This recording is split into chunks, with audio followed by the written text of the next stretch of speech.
Good morning. Happy Wednesday, boys and girls. Today is a day where I need you to go pick up your packets if you're wanting the paper packet, and it will have our new lesson plans from this Wednesday till next Tuesday. Just a reminder that Friday is Good Friday, so no school that day, and Monday is a teacher planning day, so you do not have any assignments scheduled on Monday either. As you notice here, we have BV Storm, and he has been working on some Lego creations at our house, and he calls this Rainbow Tree. We're working on it still. And I know that many of you love Legos, love to work on Legos. So if anytime you want to show me some of your Lego creations and send me a picture of them, I would love to see them. I'm sure BV Storm would love to see some too.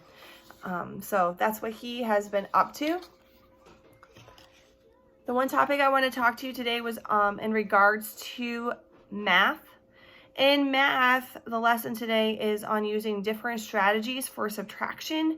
And I know most of us are used to doing the borrowing method and going to the next place over and borrowing when you need to, especially when we use our phrase bottom, bigger, borrow. But it's asking you to do some different strategies, and it's been a while since we talked about these. And so one strategy is using base 10 blocks. So I want to go over that with you today. So here we have the problem at the top of the page, 4,314 minus 2,762. When we subtract, we always start in the ones place and work our way across. So here you can see that 4 minus 2 works. But 1 minus 6, we need to borrow. So a strategy that you can use is using the base 10 block. So I've already drawn the two numbers here using the base 10 blocks. I'm going to show you how we're going to borrow. So first I'm going to do the ones column, 4 minus 2. So I'm going to take 2 away. So I know that I'm done with that.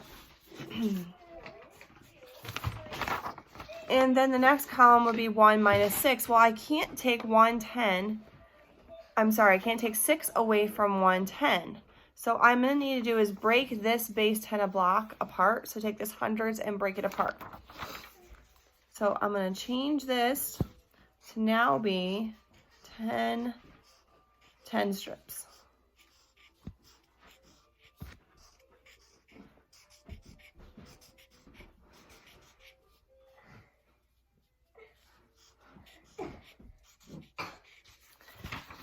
So I've replaced this hundreds block with tens, 10 tens. So now I have 11 tens. And now I can subtract the 6 away from it. So 11 minus 6.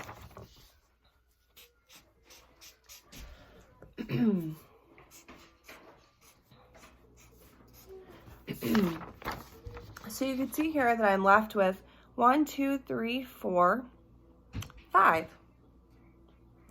That takes care of the tens place. Our next place we have is 3 minus 7. Well, we can't do 3 minus 7 without borrowing, so we're going to use those base 10 blocks again, and we're using the hundreds. Now we're left with the hundreds. We've got 2 hundreds here, and we have 1, 2, 3, 4, 5, 6, 7. So as you know, we're going to have to take that thousands block and break that apart and put 10 of those hundreds.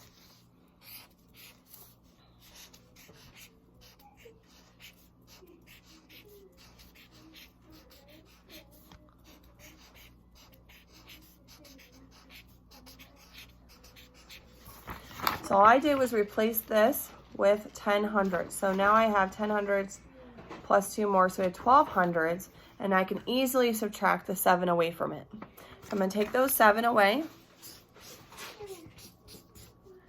1, 2, 3, 4, 5, 6, 7. So now we can visually see that we're left with 1, 2, 3, 4, 5. When you go to the thousands place, it was 4 minus 2, but since we borrow, we're only left with 3 now, minus the 2. So I'm going to take away 2 of those. So I'm left with 1. So now you can piece together the answer that you have left. You have 1,000. We're going to count our hundreds. 1, 2, 3, 4, 5.